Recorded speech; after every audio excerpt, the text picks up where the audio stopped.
Aleluya, aleluya. El Señor esté con ustedes. Lectura del Santo Evangelio según San Mateo. Gloria a ti, Señor. En aquel tiempo Jesús se retiró a la comarca de Tiro y Sidón. Entonces una mujer cananea le salió al encuentro y se puso a gritar: Señor, Hijo de David, ten compasión de mí. Mi hija está terriblemente atormentada por un demonio. Jesús no le contestó una sola palabra, pero los discípulos se acercaron y le rogaban: atiéndela porque viene gritando detrás de nosotros. Él les contestó: yo no he sido enviado sino a las ovejas descarriadas de la casa de Israel. Ella se acercó entonces a Jesús y postrada ante él le dijo: Señor, ayúdame. Él le respondió: no está bien quitarles el pan a los hijos para echárselo a los perritos. Pero ella replicó: es cierto, Señor, pero también los perritos se comen las migajas que caen de la mesa de sus amos. Entonces Jesús le respondió: mujer, qué grande es tu fe, que se cumpla lo que deseas. Y en aquel mismo instante quedó curada su hija. Palabra del Señor.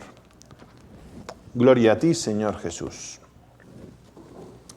Hoy vemos en este Evangelio una actitud que es muy importante para nosotros los cristianos. Porque, y digo para nosotros los cristianos, porque nosotros tenemos la verdad. Nosotros tenemos la verdad total. Tenemos a Cristo. Tenemos el amor de Dios que se ha hecho hombre y creemos en Él. Tenemos a un Jesús que se hizo hombre, que fundó una iglesia y que se la dejó a San Pedro, a los apóstoles, y que se ha ido transmitiendo de generación en generación a través de los papas. Y por eso tenemos la verdad. Y muchas veces el saber que tenemos la verdad nos hace ser un poco fanáticos, un poco intransigentes, un poco o piensas como yo pienso o no te hablo. Y este Evangelio me da a entender una de las virtudes que nosotros debemos vivir, y cuando amas es importante que la vivas, y es la virtud de la flexibilidad. Hay que ser flexibles. Y los que somos tercos lo necesitamos un poquito más. Es lo que me decía mi hermana, si me está escuchando. Bueno, pues la flexibilidad. ¿Y por qué digo que este Evangelio es? Nuestro Señor Jesucristo nos dice en este Evangelio que Él ha venido a las ovejas de Israel, ha venido al pueblo de Israel.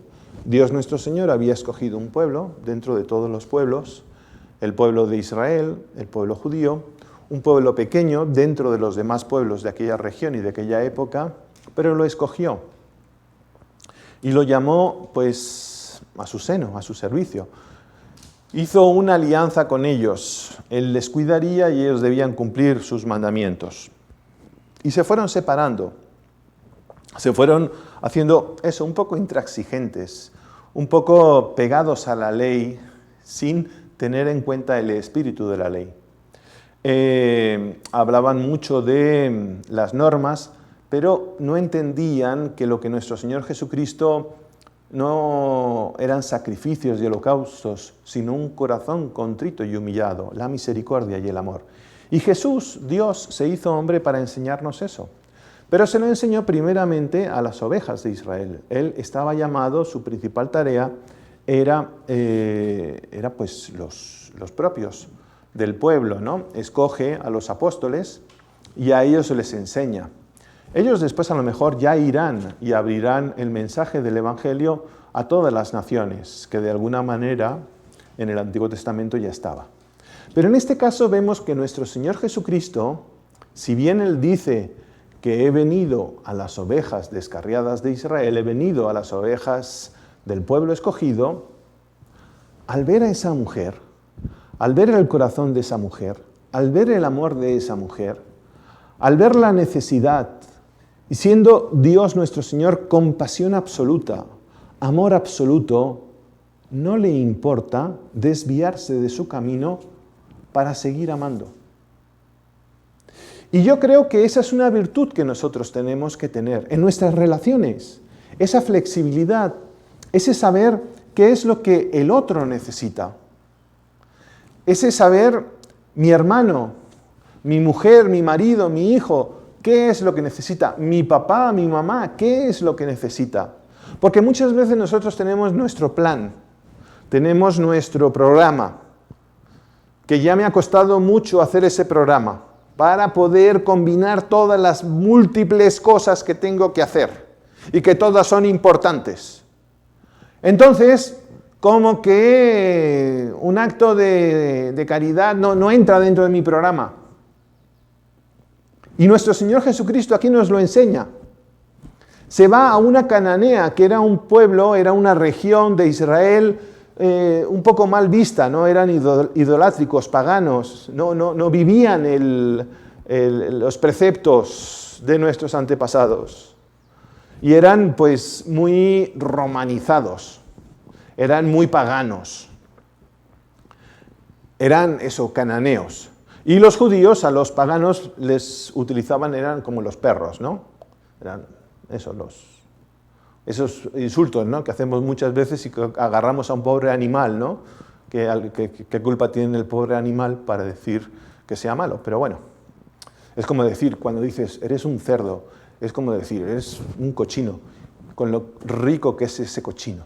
Toda la cosa que tiene el cerdito, todo es bueno. Es riquísimo, pero bueno.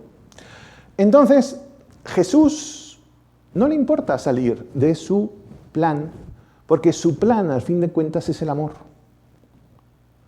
¿Realmente ese es tu criterio de vida? ¿Realmente es nuestro criterio de vida? Como cristianos, lo importante no es que tengamos la verdad, sino que esa verdad nos dice que tenemos que amar, y que tenemos que amar sobre todas las cosas. Y un papá, cuando ama, no le dice al hijo, a ver, súbete a esta escalera y entiéndeme lo que estoy diciendo yo, que soy un hombre de experiencia. No dice eso. Él se pone al nivel del hijo y le explica las cosas a su nivel. Eso es lo que nosotros tenemos que hacer. El mensaje del apostolado que tenemos, el mensaje es muy bueno. El mensaje que nos ha dejado Jesucristo es muy bueno, pero tenemos que adaptarlo a las personas que tenemos enfrente. Y no todas pues piensan como nosotros.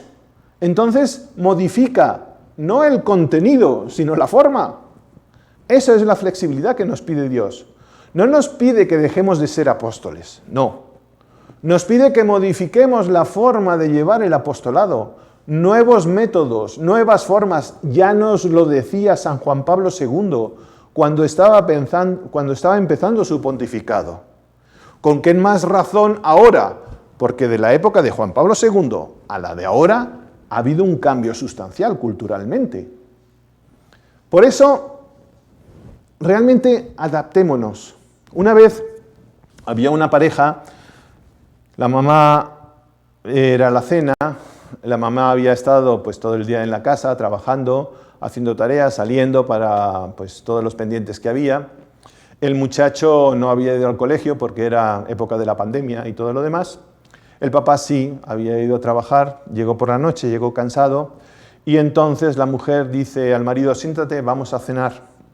Se sientan, cenan, y la mujer, cuando sacan las cosas, eran españoles, y saca pan. Y el pan estaba tostado, pero estaba un poquito más que tostado. Estaba un poquito quemado, o un bastante quemado. Y entonces, pues el señor ve el pan y come tranquilamente, y se come pues todo lo que le había puesto la señora, y se come también el pan no tostado, sino quemado, y el hijo estaba viendo, y veía, y el papá tenía una cara, así como algunos de nosotros, que tiene una cara que parece un hielo, ¿no? Se parece a Frozen, porque no dice, tiene que mirar para aquí, tiene que mirar para allá, y todas esas cosas. Entonces, pues se estaba impresionado el hijo de su papá. Y la mamá desde la cocina, ¿qué tal está la comida? Buenísima como siempre, tienes una mano para cocinar, increíble. Y la mamá, ay, gracias, muchas gracias, porque ha sido un día fatal. Bueno, terminan de comer, el señor se lo come todo porque tenía un hambre, y los hombres nos lo comemos todo cuando tenemos hambre. Estoy esperando las zanahorias que alguien me tenía que traer, que ayer dije que era el día del sacerdote y pedí zanahorias, entonces acuérdense, zanahorias. Bueno, se comió todo y el hijo con los ojos abiertos. Y entonces, pues ya se fueron a la cama, la mamá estaba haciendo las últimas cosas de la cocina y el hijo ya se va corriendo al cuarto, el papá ya estaba ahí sentado en la cama, a punto de irse, y le dice, oye papá, ¿por qué no le dijiste nada a la mamá? Estaban quemadas las tostadas. Y entonces el papá lo agarra por el hombro y le dice, hijo mío, mira, ha sido un día difícil por lo que dijo tu mamá. Era un día en que estaba muy cansada, ha hecho toda la cena con todo gran cariño y la comida le salió muy bien, las tostadas le salieron quemadas. Pero una tostada quemada no va mal. Además, dicen que es buena para el estómago. Haberle puesto triste sí que hubiera sido algo muy feo. Prefiero que tu mamá esté alegre a yo comerme unas tostadas quemadas. Y el hijo se quedó. Después vino la mamá, aún estaba el muchacho ahí, y la mamá pues le dice al marido, oye, no me dijiste nada, eres un sol, pero mis tostadas estaban quemadas. Realmente te lo agradezco. Mañana te van a salir unas tostadas como Dios manda. Flexibilidad. Flexibilidad. ¿Cuál es el criterio de la flexibilidad? No el relativismo, el amor. Que así sea.